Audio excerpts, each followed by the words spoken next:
The city of Naples is well alive, all thanks to Napoli's recent success in the Serie A. And things could further amplify, all thanks to the arrivals of the likes of Kevin De Bruyne and Rasmus Højlund. Just how has Napoli evolved courtesy of these individuals?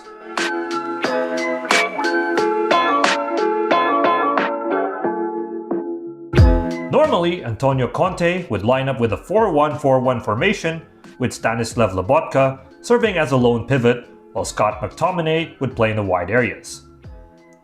While in possession, De Bruyne can be seen dropping deep to provide a supporting presence in the build-up phase, while McTominay would invert inside to add more ball progression in the central areas.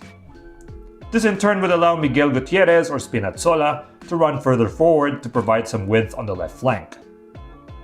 Alternatively, Napoli can use Lobotka to form a back three, allowing the fullbacks to also push forward, while Anguissa would form a pivot alongside De Bruyne.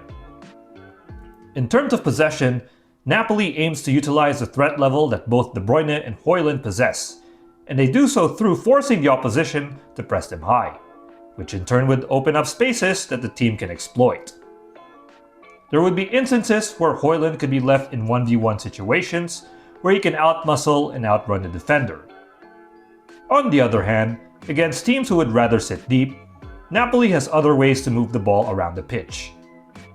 Due to De Bruyne's tendencies to roam around and because of McTominay's inverted role, alongside the positioning of other midfield players, Napoli can create overloads which can be used to switch the ball to the other flank. De Bruyne can likewise carry the ball forward, with the likes of Anguissa or McTominay serving as a supporting presence. Eventually, the constant movement of players would allow Napoli to overwhelm the penalty area, where they can wreak havoc courtesy of De Bruyne's passing or Anguissa's goal-scoring actions. When out of possession, Napoli is renowned for causing chaos up front as they utilize a 5-man defensive shape. The two players up front, namely De Bruyne and Højlund, would mark the center-backs while they have one of the central mids marking the pivot. The other midfield players can switch, where they could deny the central areas, or they could be used to pressure the flanks. Then, when their lines are breached, Napoli can retreat and form either a 5-4-1 or a 4-4-2 defensive shape. Eventually, Napoli will regain possession, where they can unleash their devastating counter-attacking game plan centered on their dynamic duo that would threaten opposing defenses, as KDB is renowned for his precision passing combined with his darting runs that would often synergize well with Højlund. Indeed, there's a lot of excitement surrounding Napoli this season, however there are some lingering concerns. It can be argued that Napoli can be too reliant on KDB's overall impact in carrying the ball forward.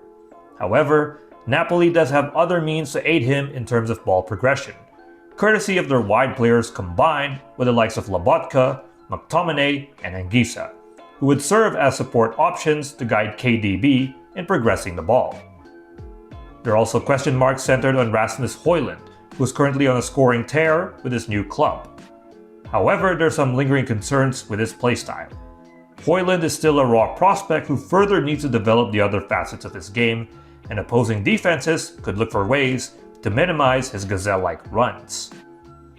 Anyway, that's all detectives, and we do hope you learn more from our investigation case file.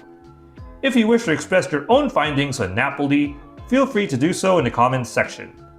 Please don't forget to leave a like or subscribe to our channel for updates. Until next time, see you around in the forensics lab.